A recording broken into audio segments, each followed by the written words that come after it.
achekai anokai ibe om nanani wa ibe om nanani anduye nyogote nyogomanda andilula c'est de la qualité nyogote nyogomanda andilula c'est le numéro 1 sokononala abe mana halikene malala abe mana ken ukasimanko c'est recommandé ukasimanko c'est de la qualité andi paratelima chenyuma songoda matemedia andi paratelima telima wadaka ditro sojo na la fiera petiri ke la fiera ibe om nanani era malion severa andi intérieur indox andi extérieur exdox songoda matemedia do ani simankol apara no kanyine abeja teliala abika sonuya songoda matemedia barano kanyi ibi barano kanyi sogono tani kene mata abarano kanyi ibi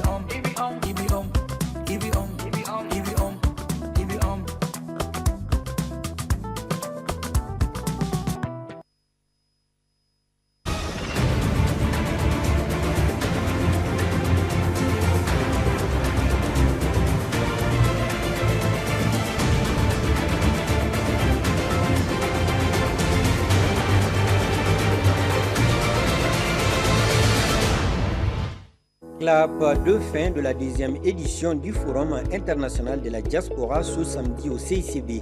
Pour rappel, il s'agissait durant 3 jours de réfléchir sur des stratégies afin d'impliquer davantage la diaspora malienne dans le développement économique de notre pays. Les détails incessamment dans ce journal. C'est parti pour Bamako City Tour 2026, un projet ambitieux qui met en valeur notre richesse culturelle et la valorisation de notre patrimoine touristique. Cette année, les organisateurs ont mis les bouchées doubles pour une réussite totale. À suivre. Nous sommes lundi 20 juillet 2026. Mesdames et messieurs, bonsoir à toutes et à tous. Ravi de vous retrouver et soyez les bienvenus dans cette édition. Après 3 jours de rencontres, la deuxième édition du Forum international de la diaspora vient de connaître son épilogue. Réunis autour de l'essentiel, les acteurs de la diaspora malienne étaient en conclave avec les plus hautes autorités et leurs partenaires dans l'optique de mieux impliquer cette entité dans le développement économique de notre pays. Les travaux se sont conclus sous de bons auspices à ce 18 juillet 2026. Aïssata Silla. Le Forum international de la diaspora FID2 2026 a officiellement pris fin ce samedi à Bamako. Pendant 3 jours, autorités maliennes et représentants de la diaspora, partenaires techniques et financiers, ainsi qu'acteurs du secteur privé ont échangé sur le rôle des Maliens établis à l'extérieur dans le développement du pays. Nous saluons la contribution déterminante de l'Organisation internationale pour les migrations à la suite de cette deuxième édition du Forum, ainsi qu'à son engagement continu des initiatives visant à mobiliser les compétences, les investissements et le potentiel de la diaspora malienne. La cérémonie de clôture a enregistré la présence de plusieurs personnalités étrangères, dont Stella Eldine Cambré, ministre déléguée chargée de la coopération régionale du Burkina Faso. Elle a réaffirmé l'importance de la coopération entre les pays de l'Alliance des États du Sahel et de leur diaspora. En hommage à toutes ces attentions hautement appréciées, les participants à la deuxième édition du Forum international de la diaspora ont, à l'unanimité, décidé de décerner au général d'armée, son Excellence Assimi Goïta, président de la transition, chef de l'État, le titre de champion de la diaspora. Au moment où nous apprêtons à clore cette deuxième édition du Forum international de la diaspora, permettez-moi de dire, sans prendre beaucoup de risques, qu'elle aura été à nouveau un succès. Dans son intervention, le ministre Moussa Ag Atayer a salué la forte mobilisation des participants et réaffirmé la volonté du gouvernement de placer la diaspora au cœur de la souveraineté économique du pays. Les recommandations issues de nos travaux dessinent une vision limpide, celle d'une diaspora organiquement intégrée à notre stratégie nationale de développement. Le gouvernement accueille ces résolutions avec la plus grande gravité et à travers le ministère des Maliens établi à l'extérieur, nous engageons solennellement à les traduire en actes dans la mesure du possible et avec vous, à travers une feuille de route rigoureuse assortie d'un suivi-évaluation implacable. Cette deuxième édition confirme le FID 2 comme un cadre de dialogue et d'action destiné à renforcer la contribution de la diaspora au développement et au rayonnement du Mali. Lancement de Bamako City Tour 2026. Cette année, les organisateurs misent sur l'innovation pour faire du projet une réussite. Les participants pourront profiter de la visite et s'imprégner de l'histoire de plusieurs hauts lieux et monuments emblématiques de la capitale malienne. Issa Sissé pour le compte-rendu. Cette initiative, qui a sa 4e édition, est portée par le ministère de la Culture et du Tourisme à travers l'agence de promotion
Parce que c'est ce qu'il faut dire. Et je disais tantôt que le tourisme n'est pas seulement de l'économie. Le tourisme, c'est un puissant facteur de cohésion sociale, de valorisation de notre patrimoine, de dialogue entre nos communautés, mais surtout de rayonnement de notre identité culturelle. Les participants, eux, saluent une initiative qui leur offre l'opportunité de mieux connaître leur capitale tout en contribuant au développement du tourisme national. Je trouve une très belle initiative. Je pense que ce qui m'a marqué le plus ce matin, c'est de voir ces beaux lieux emblématiques du Mali. Et vous savez, quand vous êtes au Mali, vous habitez ici, souvent c'est des lieux que vous ne visitez pas.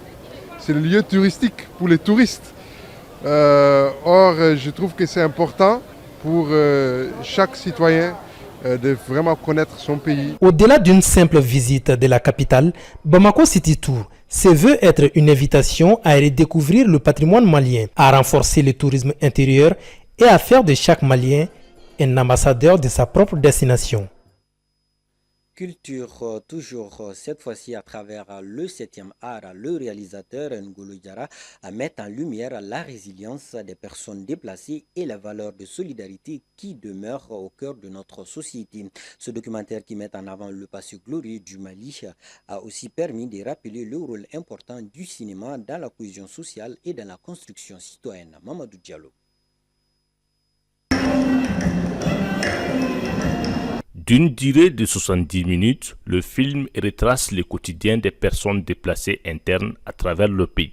À travers cette réalisation, le cinéaste souhaite mettre en avant la résilience des populations confrontées à la crise qui traverse le Mali depuis plus d'une décennie. Le film est venu d'une idée originale.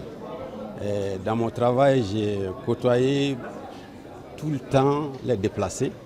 Et j'ai appris des histoires de famille, des histoires quotidiennes, etc. Et je voulais écrire d'abord un livre. Mais je me suis dit, si j'écris un livre, ce n'est pas pour se déplacer. Donc pour moi, et comme je sais réaliser, j'ai écrit l'idée de documentaire, j'ai développé le projet et j'ai soumis au FAMOC. Les témoignages des principaux acteurs, l'hospitalité des familles d'accueil ainsi que l'implication des autorités et des organisations non gouvernementales ont marqué les contenus de cette projection. Autant d'éléments qui rappellent l'urgence de consolider une paix durable au Mali. Cette crise est en cours depuis plus de 10 ans et je pense que tous les Maliens doivent apporter sa petite contribution pour sa résolution. Et ce film porte des messages de plaidoyer. Et ces messages de plaidoyer, c'est adressé à toutes les couches de la population, que ce soit les familles, les autorités, les femmes, les enfants, tout le monde y trouve son compte. Prenant la parole, le représentant du ministère de la Culture a rappelé le rôle essentiel du cinéma dans le développement du pays. Il a également salué l'engagement des réalisateurs maliens qui continuent d'apporter leur contribution à l'édification nationale à travers le 7e art. On peut dire que c'est venu à point nommé, mais ce qu'il faut rappeler quand même que tous les jours, les cinéastes, comme je le disais, que ce soit dans les domaines de la fiction ou dans les documentaires, tous les jours quand même des artistes au-delà même du cinéma se battent d'une manière ou d'une autre, de façon parallèle on peut dire, pour que les messages de paix puissent passer et pour que la paix puisse vivre dans les cœurs de tous les Maliens. Plusieurs acteurs du monde du cinéma étaient présents. Ils ont salué une œuvre qui contribue à valoriser une image positive du Mali et à mettre en avant les valeurs humaines qui unissent les communautés. Pour célébrer à hauteur de souhait la finale de la plus grande fête du football mondial, le groupe audiovisuel africain New World TV a mis en place une grande fan zone. L'événement a réuni des dizaines de personnes au Palais des Sports de Bamako.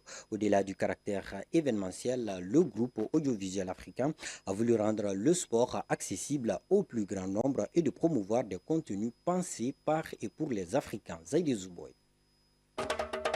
Les chants résonnent, les drapeaux flottent et les écrans captivent tous les regards. Au Palais des Sports de Bamako, les supporters vivent chaque minute de la rencontre Espagne-Argentine avec une intensité particulière. Toutes les émotions que seul le football peut offrir sont au rendez-vous. Une initiative de New World TV qui multiplie ce type de rendez-vous afin de rapprocher les plus passionnés du sport et de rendre les grandes compétitions accessibles au plus grand nombre. Depuis le début de cette compétition, New World TV a assuré la diffusion de l'ensemble des rencontres sur ces 7 chaînes sportives. Dans quelques instants, nous diffuserons le 104e et le dernier match de cette Coupe du Monde de la FIFA. Mais notre ambition ne s'est jamais limitée à simplement diffuser des matchs. Nous avons voulu raconter avec une sensibilité africaine, avec des émissions spéciales, avec des consultants reconnus, avec des journalistes passionnés et surtout avec des commentaires proposés en plusieurs langues locales afin que chaque téléspectateur puisse vivre cette compétition dans une langue qui lui parle, avec des expressions qui lui sont familières et des émotions qui lui ressemblent. Des quartiers aux familles, en passant par les espaces publics, ces fan zones ont permis à toute l'Afrique subsaharienne de suivre ce grand rendez-vous sportif à un coût accessible. Mais l'initiative est magnifique.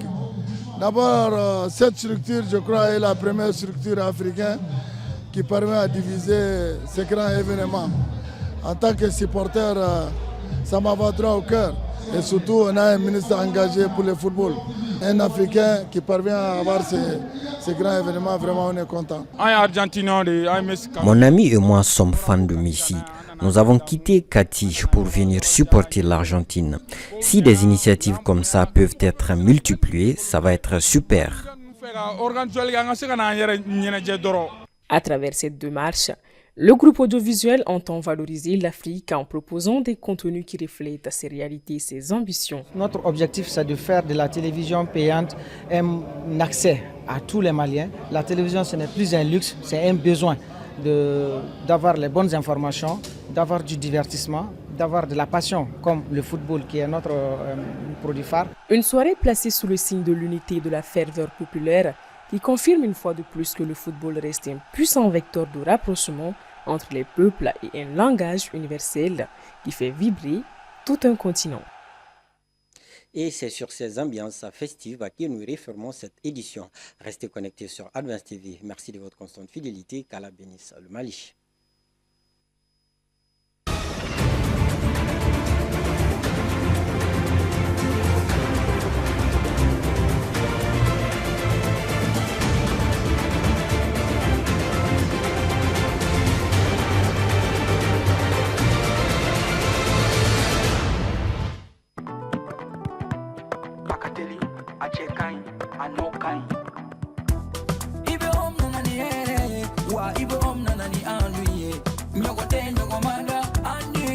C'était la qualité,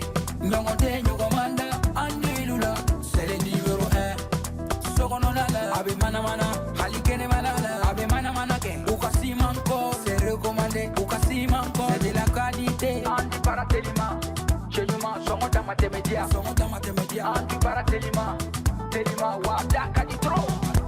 Sojo la la fiera, petiri ke la fiera. Ibe nana ni hera ye, mali on se verra. Andu intérieur, indox, andu extérieur. Exdox, songo dans mathémédia do. Andu siman kol, abara no kanyine. Abe jateli yala, abika so nuguya. Songo dans mathémédia. Bara no kanyi, ibi bara no kanyi. Sogo no tani, kene mata, abara no